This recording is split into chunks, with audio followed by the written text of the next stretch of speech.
I don't know why people always have to go on extreme diets. In fact, people do extreme everything these days, whether it's like a high fat diet or no carb diet or high protein diet or no protein diet or on a keto or carnivore or vegan and so on and so forth. Not only is an extreme diet not healthy in the long run, it's for sure not sustainable for most people. And I'm talking about years and years, which means results are never going to be maintained. And today's question is about a high protein diet, especially as it pertains to maximum muscle growth. And the question is, Dr. Sam, I want to gain as much muscle as possible. I keep reading how I have to consume a lot more protein. The higher the better. I've been doing this for almost 2 months now. For the first month, I consumed 2 grams of protein per pound of body weight. And then the next month, it was 3 grams per pound. However, I don't feel good. How do I know if I'm eating too much protein? And is eating more protein going to help me gain that much more muscle?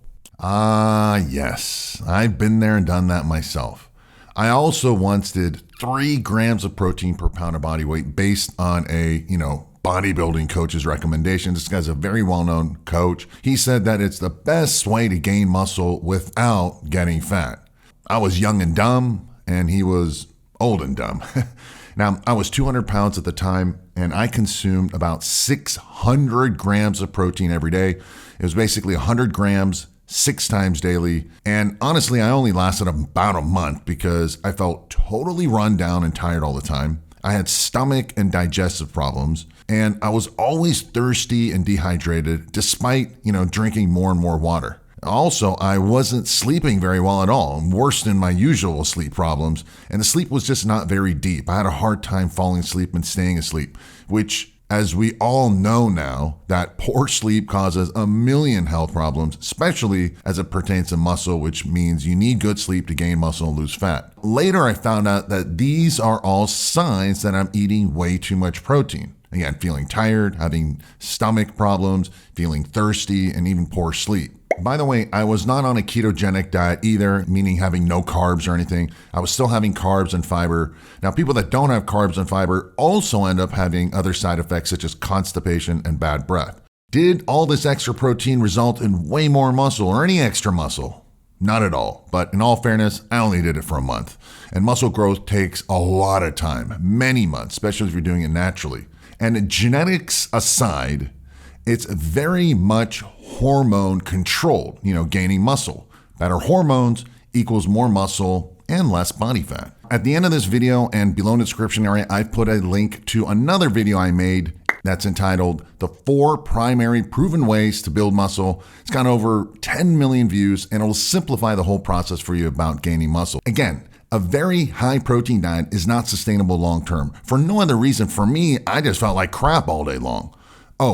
I was having whey protein isolate powder for half my meals because there's no way I was going to eat that much animal protein. And the truth is, the most extreme athletes, the absolute highest amount of protein they need is no more than about 1.5 grams per pound of body weight. So this is for guys who are basically working out, heavy and hard with weights 5 or 6 times a week, are probably taking steroids, and maybe on a very low carb diet since carbs spare protein. So if you're on a low carb diet, you need a little bit more protein. This means that if you weigh 200 pounds, the most you need is 300 grams of quality protein, 1.5 grams per pound. Most will do honestly perfectly fine with 1 gram of protein. So if you're 200 pounds, you eat 200 grams. And if you don't exercise at all, right, you're just sitting in your couch potato, half of that is fine.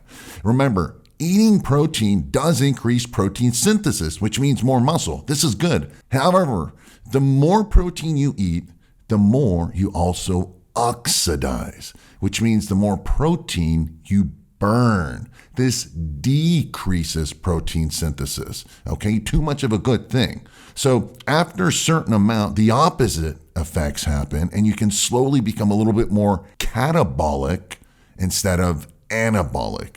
Speaking of anabolic, by optimizing your hormones, right, such as testosterone and growth hormone, you dramatically increase anabolism and, of course, protein synthesis. So you even need less protein because the hormones help you utilize the protein better. Also, it's not good for your kidneys to eat so much protein, month after month, year after year. It's just too much stress, too much filtering, too much junk to deal with for your kidney. You better make sure that if you are going to eat all that protein, that it's a great quality protein, okay? Such as grass-fed bison and beef, wild-caught salmon, pasture-raised chicken and eggs and so forth. Eating that regular junky protein, which most of you are, will only cause more damage to your body, especially in the high amounts. You'll have more inflammation, gut problems, hormonal imbalances, and actually will potentially inhibit muscle growth having all these problems. Instead of that extra protein, add in some healthy fats and more carbs, healthy carbs, all right?